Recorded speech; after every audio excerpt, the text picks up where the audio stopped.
seksual.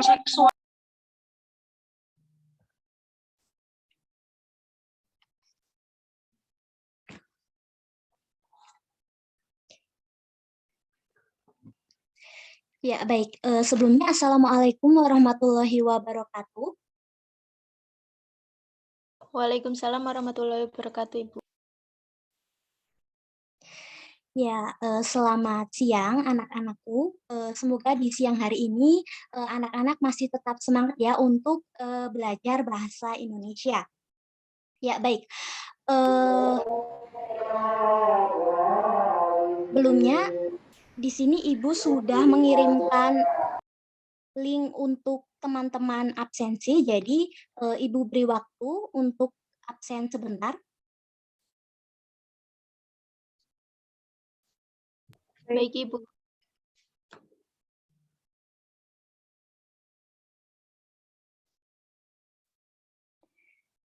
Ya, apakah sudah untuk absensinya? Sudah, Ibu. Baik, Ibu lanjutkan. Jadi anak-anak, pada hari ini kita akan belajar mengenai mengembangkan cerita rakyat yang dalam hal ini hikayat ke dalam bentuk cerpen dengan memperhatikan isi dan nilai-nilai. Nah, namun sebelum belajar lebih dalam lagi, silahkan untuk ketua kelas bisa memimpin doa terlebih dahulu. Baik, sebelum memulai pembelajaran pada hari ini, alangkah baiknya terlebih dahulu kita berdoa sesuai agama dan kepercayaan masing-masing. Berdoa mulai. Cukup? Ya, baik, terima kasih Mbak Arsyana. Ibu lanjutkan ya.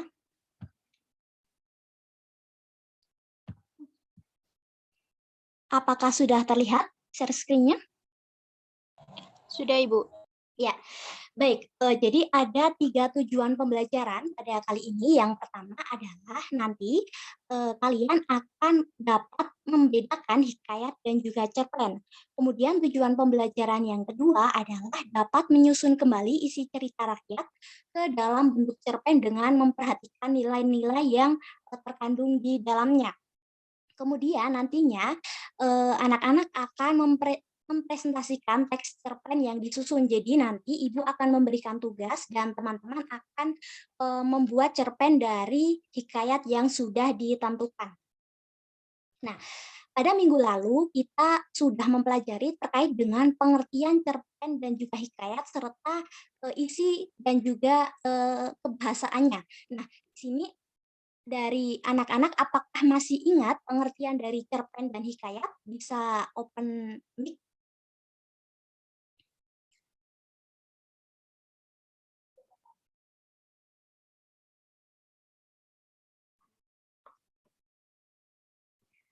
Mbak Devi bisa mengungkapkan pengertian cerpen dan hikayat itu apa?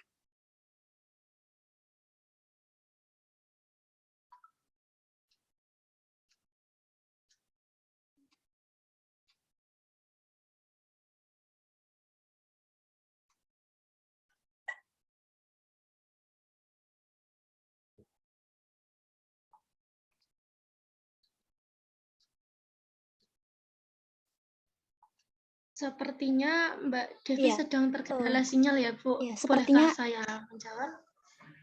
iya Mbak Anne, silakan untuk menjawabnya. Jadi, hikayat merupakan suatu prosa yang menceritakan berisi keajaiban tokoh atau peristiwa yang bersifat fiktif dan menggunakan bahasa Melayu sebagai bahasa utamanya. Cerpen atau cerita pendek itu merupakan suatu prosa yang menceritakan suatu tokoh dan juga suatu peristiwa secara khusus. Biasanya jumlah kata yang terkandung pada cerpen adalah sekitar 5.000 sampai 10.000 kata. Seperti itu, Ibu. Ya, baik, terima kasih. Jadi benar ya apa yang dikatakan oleh Mbak Anne bahwa untuk pengertian dari cerpen adalah suatu karya sastra dalam fiksi lalu dikemas secara pendek, jelas, dan juga ringkas. Kemudian hikayat merupakan cerita rekaan berbentuk prosa panjang berbahasa Melayu yang menceritakan tentang kehebatan dan kepahlawanan seseorang ternama dengan segala kesaktian dan keanehan yang dimilikinya. Nah, dari paparan di atas, kita sudah dapat mengetahui terkait dengan persamaan dan juga, perbedaan dari cerpen dan juga hikayat. Nah, kalau cerpen itu adalah cerita fiksi sama-sama seperti hikayat, yakni cerita rekaan. Kemudian untuk yang perbedaan, kalau cerpen itu dikemas secara pendek, jelas, dan ringkas, sedangkan hikayat itu, dikemas dalam bentuk prosa panjang, seperti itu. Kemudian untuk slide selanjutnya, nah, di sini ada beberapa nilai-nilai yang terkandung di dalam hikayat. Yang pertama adalah nilai moral. Nah, nilai moral merupakan nilai yang menjadi standar baik dan buruk. Secara umum, nilai moral itu dapat berupa nasihat berupa budi pekerti, perilaku, atau tata susila yang dapat diperoleh pembaca dari cerita yang dibaca. Jadi kalau misalkan anak-anak membaca sebuah hikayat, anak-anak pasti akan eh, mengetahui nilai moral yang ingin disampaikan oleh penulis kepada pembacanya. Kemudian, nilai yang kedua adalah nilai sosial. Nah, nilai sosial merupakan nilai yang berasal dari hubungan masyarakat. Indikasi nilai sosial dikaitkan dengan kepantasan bila diterapkan dalam kehidupan sehari-hari. Contoh misalkan di rumah teman-teman ada kerja bakti. Nah, lalu kan kita sebagai makhluk sosial harusnya kita belajar untuk membantu dari masyarakat yang sedang mengadakan kerja bakti tersebut. Kemudian untuk yang selanjutnya, nah, yang selanjutnya adalah nilai agama. Nah, nilai agama merupakan nilai yang berasal dari ajaran agama. Nilai agama memiliki kebenaran yang mutlak. Nilai agama biasanya ditandai dengan penggunaan kata-kata dan konsep Tuhan, makhluk gaib, dosa, pahala, serta surga dan neraka. Lalu yang keempat adalah nilai budaya. Nah, nilai budaya merupakan nilai yang berasal dari suatu masyarakat dan mempengaruhi perilakunya terhadap alam dan sesama manusia. Ciri khas nilai-nilai budaya dibandingkan dengan nilai lainnya adalah masyarakat takut meninggalkan atau takut menentang karena eh, dalam tanda kutip takut sesuatu yang buruk terjadi. Nah, contohnya di daerah Ibu, kalau misalkan pada waktu maghrib itu istilahnya gadis keluar dari rumah itu takut di istilah Jawanya itu digondol lampor atau digondol selong gitu. Jadi mereka takut untuk keluar malam. Lalu untuk yang nilai selanjutnya adalah nilai pendidikan. Nah, nilai pendidikan adalah nilai yang muncul dari upaya untuk mengantar manusia menuju kedewasaan, kematangan pikiran, dan kekuatan karakter. Nah, biasanya penulis ingin bercerita atau ingin menyampaikan pesan kepada pembaca bahwa pendidikan itu penting untuk memanusiakan manusia, begitu. Lalu untuk yang selanjutnya adalah perbedaan hikayat dan cerpen. Nah, di sini anak-anak ada beberapa perbedaan hikayat dan cerpen yang perlu diperhatikan. Yang pertama adalah waktu di mana sastra itu berkembang dan bahasa yang digunakan. Nah, di dalam hikayat yang merupakan sastra lama yang lahir dan berkembang di era Melayu kuno sehingga tak heran jika bahasa yang digunakan merupakan bahasa Melayu kuno. Nah, mungkin di sini anak-anak pernah membaca hikayat dan terbersit pertanyaan, Bu, saya itu tidak bisa mencerna apa arti yang ada di dalam hikayat tersebut. Nah, itu wajar anak-anak karena memang bahasa yang digunakan di dalam hikayat itu sukar begitu. Jadi harus dilakukan pemahaman yang lebih lebih mendalam begitu. Berbeda dengan cerpen yang merupakan sastra yang lahir dan berkembang di era modern sehingga bahasa yang digunakan pun juga merupakan bahasa Indonesia yang merupakan bahasa bangsa Indonesia yang modern. Nah, jadi kan terlihat sekali perbedaannya ketika anak-anak sedang membaca cerpen pasti langsung paham terkait makna atau maksud yang terkandung dalam isi cerpen tersebut. Kemudian perbedaan yang kedua adalah dari segi nama pengarang. Nah, di dalam hikayat, nama pengarang itu tidak diketahui diketahui atau istilahnya adalah anonim, sehingga sering dianggap sebagai karya bersama atau milik daerah sekitar. Jadi karena tidak diketahui pengarangnya, maka hikayat itu sering disebut sebagai karya bersama. Sedangkan nama pengarang dalam cerpen itu biasanya diketahui dengan mudah karena sering tercantum di bawah judul cerpen.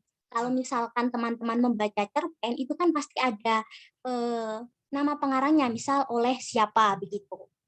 Lalu untuk yang slide selanjutnya adalah dari segi jumlah kata dan latar tempat.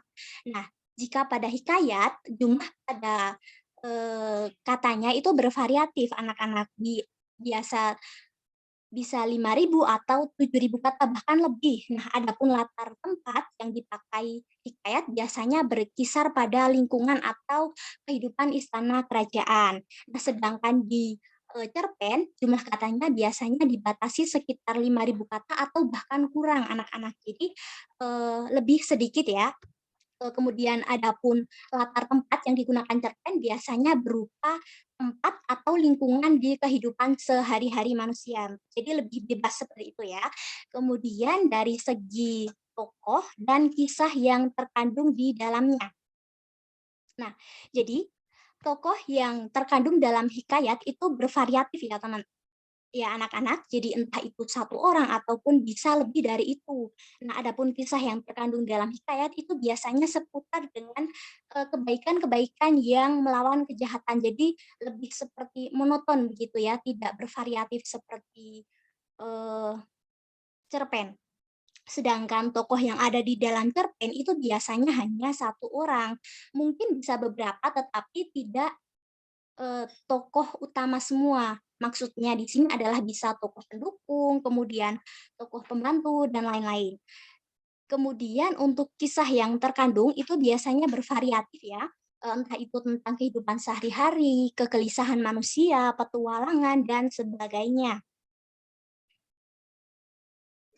Lalu untuk perbeda Lalu untuk selanjutnya adalah bagaimana kita untuk menyusun hikayat menjadi cerpen. Nah, jadi ada beberapa langkah yang harus anak-anak perhatikan ya. Yang pertama adalah membandingkan alur cerita dalam hikayat dan cerpen. Nah, di sini ada salah satu karakteristik alur dalam hikayat selain beralur maju adalah menggunakan alur berbingkai. Nah, alur berbingkai itu seperti apa, Bu? Jadi alur berbingkai adalah di dalam cerita ada cerita lain dengan menghadirkan tokoh lain yang bercerita tentang suatu kisah. Nah, di sini Ibu sudah memberi contoh cuplikan terkait dengan alur berbingkai. Ibu bacakan. Dalam cerita lain pula, Bayan bercerita mengenai seorang istri, seorang putri raja yang telah membunuh 39 suaminya. Suaminya yang ke-40 telah berjaya menginsafkan dengan cerita seekor rusa betina sanggup menggantikan pasangannya, rusa jantan untuk disembelih. Nah, jadi di sini di dalam cerita seorang Bayan di sini ada cerita lain yakni tentang rusa jantan yang mengganti rusa betina yang menggantikan rusa jantan untuk disembelih. Lalu untuk langkah yang kedua adalah anak-anak harus menulis kerangka. Nah, jika sudah membandingkan isi dan kaidah kebahasaan, jadi di sini konteksnya teman-teman harus sudah membaca dari hikayat tersebut. Selanjutnya adalah menulis kerangka agar cerpen nantinya bisa disusun secara sistematis. Nah, langkah-langkahnya bisa teman-teman mensipnosiskan dari hikayat yang sudah teman-teman baca, kemudian anak-anak menuliskan poin-poin atau konflik-konflik yang penting di dalam hikayat tersebut. Lalu untuk langkah yang ketiga adalah mengkonversi cerpen. Nah, di sini ada beberapa tahap lagi. Yang pertama adalah mengubah alur cerita dari alur berbingkai menjadi alur tunggal. Nah, biasanya kan ketika kita membaca hikayat pasti kita akan banyak menemui terkait dengan alur berbingkai. Nah, kita harus mengubahnya dulu menjadi alur tunggal. Jadi, bagaimana untuk mengubahnya? Jadi, teman-teman tidak perlu menceritakan kembali cerita di dalam cerita, hanya saja menyebutkan saja, tidak perlu menjelaskan. Nah, itu jadinya teman-teman akan bisa mengubah alur menjadi tunggal. Lalu yang kedua adalah menggunakan bahasa yang ada pada hikayat ke dalam bahasa Indonesia saat ini. Nah, jika teman-teman membaca hikayat, itu kan pasti bahasanya itu sebagian besar Melayu ya. Jadi teman-teman sedikit sukar untuk mengartikannya. Nah, di sini teman-teman bisa mengubah menjadi bahasa Indonesia agar pembaca yang lain lebih mudah memahami. Kemudian untuk tahap yang ketiga adalah menggunakan gaya bahasa yang sesuai serta menghindari kata-kata arkais. Nah, kata-kata arkais ini adalah kata-kata yang biasanya digunakan pada zaman dahulu. Contoh, alkisah pada zaman dahulu, konon, dan lain-lain. Kemudian untuk tahap yang ketiga adalah tetap mempertahankan nilai-nilai yang ada pada cerita rakyat. Jadi nilai-nilai yang ada dalam hikayat atau cerita rakyat itu tidak boleh dihilangkan ketika kita membuat sebuah cerpen seperti itu anak-anak. Kemudian, nah untuk selanjutnya Ibu di sini akan memberikan contoh cerpen Hang Tuah. Pada pertemuan sebelumnya kan kita pernah membaca terkait hikayat Hang Tuah. Nah, sekarang Ibu akan membacakan cerpen yang nantinya bisa dijadikan referensi bagi teman-teman untuk mengerjakan tugas yang nantinya Ibu akan berikan. Nah, Ibu bacakan terkait cerpen Hang Tuah. Hang Tuah lahir dari ibu yang bernama Dang Meduwati. Sementara ayahnya bernama Hang Mahmud yang bertempat tinggal di Sungai Duyung. Karena kesulitan hidupnya, mereka pindah ke Pulau Bintan, sebuah negeri yang besar dengan harapan mendapat rezeki di situ. Di negeri tersebut, mereka hidup sangat sederhana dan bekerja keras untuk mencukupi kehidupannya. Suatu malam, Hang Mahmud bermimpi bulan turun dari langit. Cahayanya penuh di atas kepala Hang Tuah. Mimpinya tersebut kemudian diberitahukan kepada anaknya, Hang Tuah dan istrinya. Nah, jadi Hang Mahmud ini adalah anak dari istrinya, Damedwati, dan juga ayah dari Hang Tuah. Kemudian istrinya pun memandikan dan membuatkannya nasi kunyit dan telur ayam dan memakaikan pakaian serba putih kepada Hang Tuah serta didoakan oleh para pemangku adat. Suatu malam, Hang Mahmud bermimpi bulan turun dari langit. Cahayanya penuh di atas kepala Hang Tuah. Mimpinya tersebut kemudian diberitahukan kepada anaknya, Hang Tuah dan istrinya, Dang Medwati. Lalu istrinya pun memandikan, membuatnya nasi kunyit, dan didoakan oleh pemangku adat. Peristiwa tersebut diketahui oleh keempat kawannya yang yakni Hang Jebat, Hang Kasturi, Hang Lekir, dan Hang Lekoi, hingga sampai kepada sang raja. Peristiwa tersebut diketahui oleh keempat kawannya, Hang Jebat, Hang Kasturi, Hang Lekir, dan Hang Lekoi, hingga sampai kepada sang raja. Sang raja lalu menyuruh ajudannya untuk mengundang Hang Tuah datang ke istana. Namun karena sikap iri yang dimiliki ajudan sang raja, ia menghasut sang raja untuk memfitnah Hang Tuah. Sang raja pun sangat murka dan memerintahkan untuk membunuh Hang Tuah. Namun saat itu, bendahara kerajaan lebih dulu menyembunyikan Hang Tuah di sebuah hutan. Tergantilah posisi Hang Tuah di kerajaan Hang Jebat. Sahabatnya Keris Sakti Hang Tuah, yakni memiliki yang dimiliki oleh Hang Jebat. Dengan kekuatan keris tersebut, Hang Jebat dengan mudah merebut tahta kerajaan dari sang raja. Tak ada satupun yang bisa melawannya. Sang raja pun pergi dari istana dan menyesali keputusan untuk membunuh Hang Tuah. Saat itulah bendahara kerajaan memberitahu kepada sang raja bahwa Hang Tuah masih hidup. Setelah mengetahuinya, Hang Tuah kemudian ditugaskan untuk merebut kembali keris sakti yang saat itu dikuasai oleh Hang Jebat. Dan Hang Tuah pun berhasil merebutnya kembali bersama dengan tahta kerajaan, sedangkan Hang Jebat harus tewas terbunuh di tangan sahabatnya sendiri, Hang Tuah. Dan sebelum kematian, Hang Jebat menjelaskan kepada Hang Tuah alasannya melakukan tindakan tersebut. Nah, di sini ada persamaan ya, persamaan terkait dengan alur cerita hikayat Hang Tuah dan juga cerpen Hang Tuah, yakni Hang Jebat selaku sahabat dari Hang Tuah sama-sama meninggal di akhir cerita. Ya, baik. Di sini Ibu sudah memberikan tugas yang nantinya akan diselesaikan oleh teman-teman anak-anak, yakni ubahlah hikayat di bawah ini dengan kelompok, kemudian presentasikan cerpen yang sudah didiskusikan. Nah, di sini ada dua kelompok dengan dua hikayat. Yang pertama adalah hikayat Amir dengan anggota kelompok Iva Mayriska dan Ahsana Latifah Rahmah. Kemudian hikayat yang kedua adalah hikayat Timun Mas dengan anggota kelompok Erlina Puji Wulandari, Noviana Siska Umi, dan Devi Runtiani. Nah, Ibu beri waktu sekitar 25 menit untuk berdiskusi dan untuk membuat cerpen. Kemudian nanti anak-anak bisa mempresentasikan cerpen tersebut secara perwakilan. Silahkan untuk berdiskusi.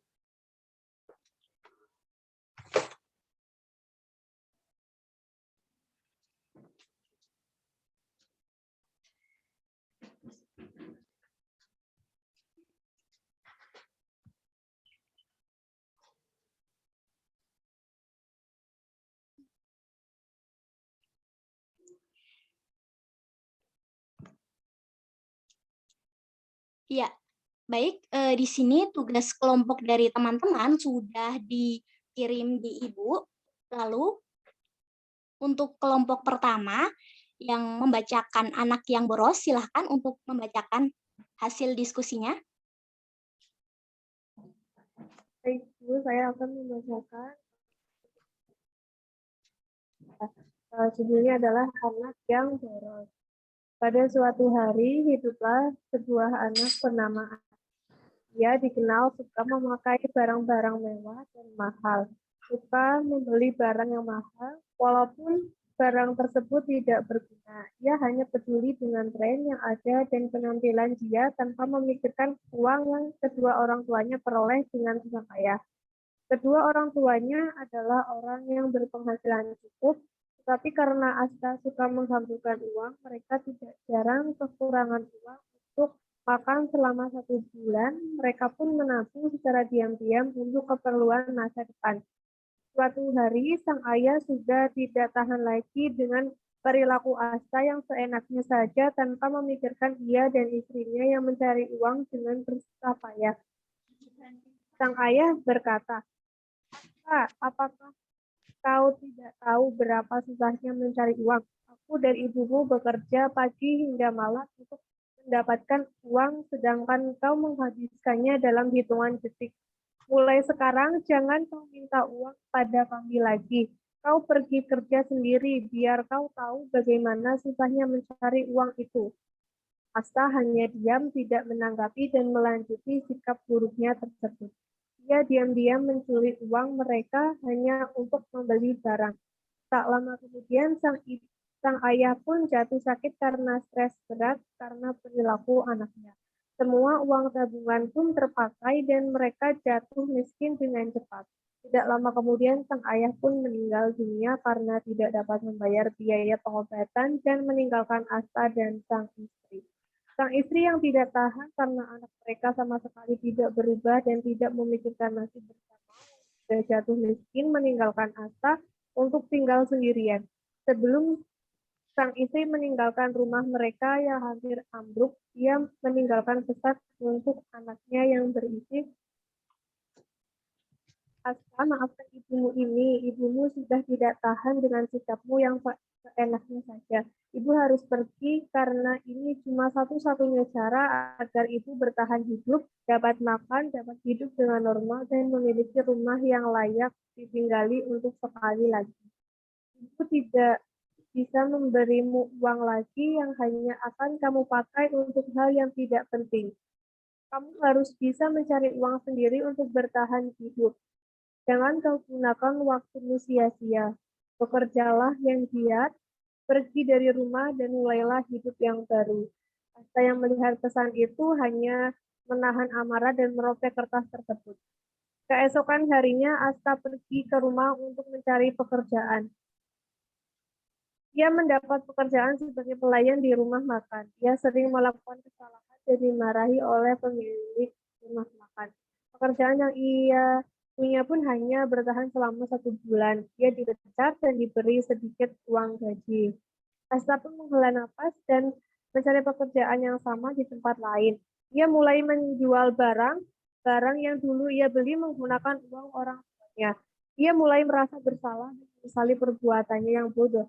Tetapi ia tidak menyerah untuk mencari pekerjaan baru dan berjanji pada dirinya sendiri ia akan bekerja dengan baik dan melakukan sedikit dan bahkan tidak ada kesalahan sekali. berkecimpung di pekerjaan berikutnya. Asta pun memutuskan menjual semua barang yang tidak berguna yang pernah ia beli dan mencari pekerjaan baru. Ia bekerja sangat giat dan ia pun belajar banyak hal baru di tempat kerja. Ia hanya menggunakan uang seperlunya dan gajinya dan uang penghasilan dari penjualan barang miliknya yang tidak berguna pun ia tabung semua.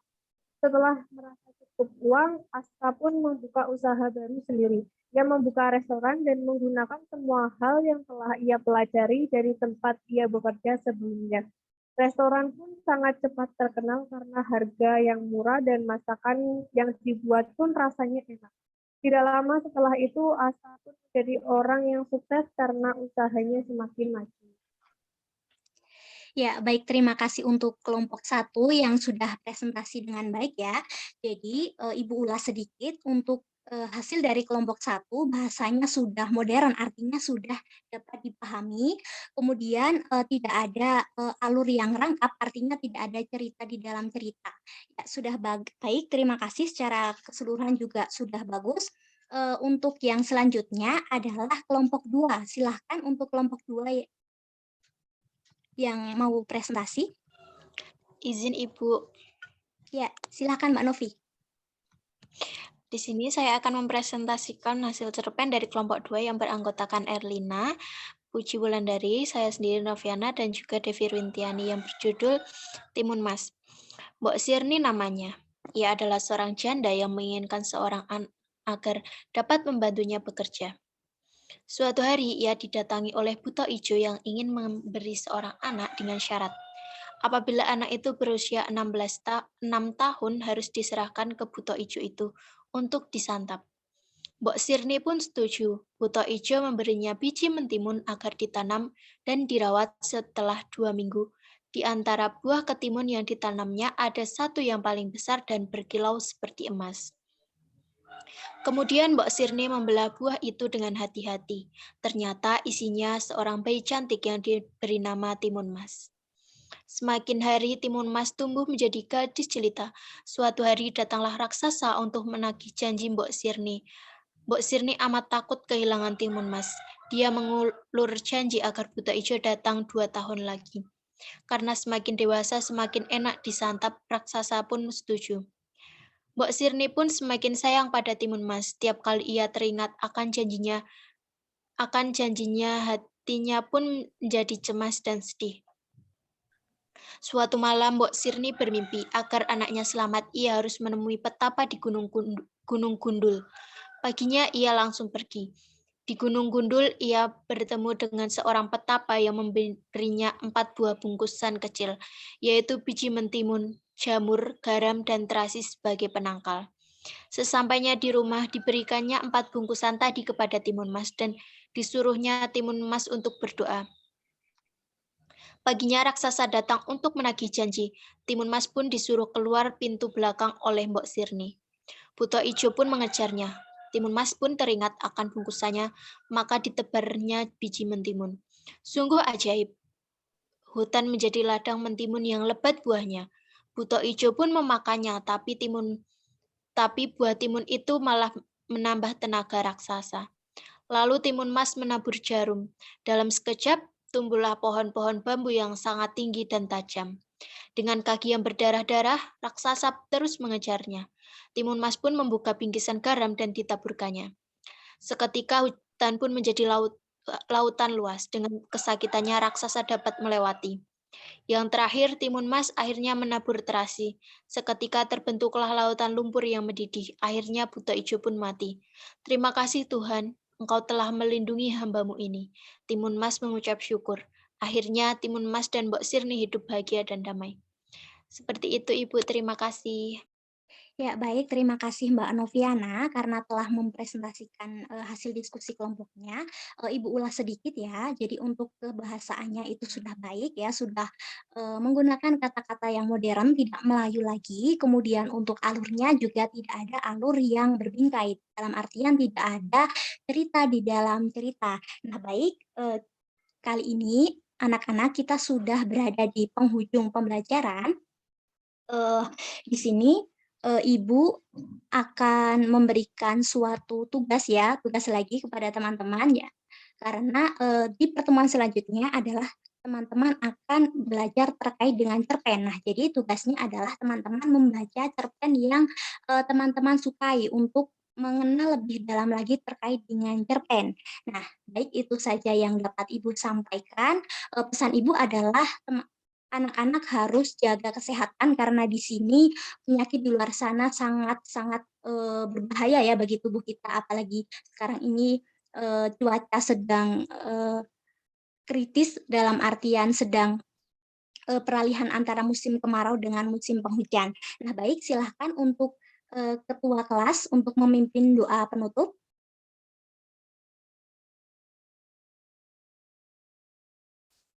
Ya, sepertinya Mbak Arsyana sedang terkendala sinyal. Mbak Novi bisa memimpin doa, Mbak? Baik Ibu, untuk mengakhiri pertemuan kita pada hari ini, silakan teman-teman untuk berdoa sesuai agama dan juga kepercayaan masing-masing. Berdoa dipersilakan. Berdoa selesai. Ya, baik. Terima kasih. Sekian pembelajaran pada kali ini. Wassalamualaikum warahmatullahi wabarakatuh.